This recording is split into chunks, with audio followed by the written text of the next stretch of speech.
संतोष देशमुख हत्या प्रकरणी त्यांना मारेकऱ्यांना सोडणार नाही, गँग संपत नाही तोपर्यंत कारवाई करणार, मुख्यमंत्री देवेंद्र फडणवीसांची देशमुख कुटुंबियांना ग्वाही।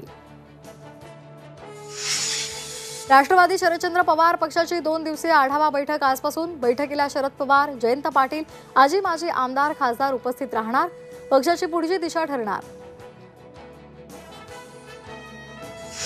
1.25 लाख मुंबईकरांना टोरेस कंपनीचा गंडा, हजारो कोटींची फसवणूक, संचालकासह 3 बेड्या।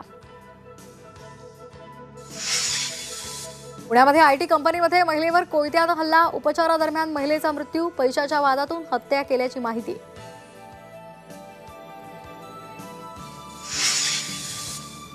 तब्बल 5 महिन्यानंतर विशाळगडावरील संचारबंदी उठवली, अटी शर्तींसह पर्यटकांना गडावर जाण्यास परवानगी। थंडीमुळे पुन्हा एकदा मुंबईसह महाराष्ट्र गारठला, राज्यातील अनेक शहरांचं तापमान 13 अंश सेल्सिअसच्या खाली, शुक्रवार नंतर तापमानात वाढ होण्याचा अंदाज।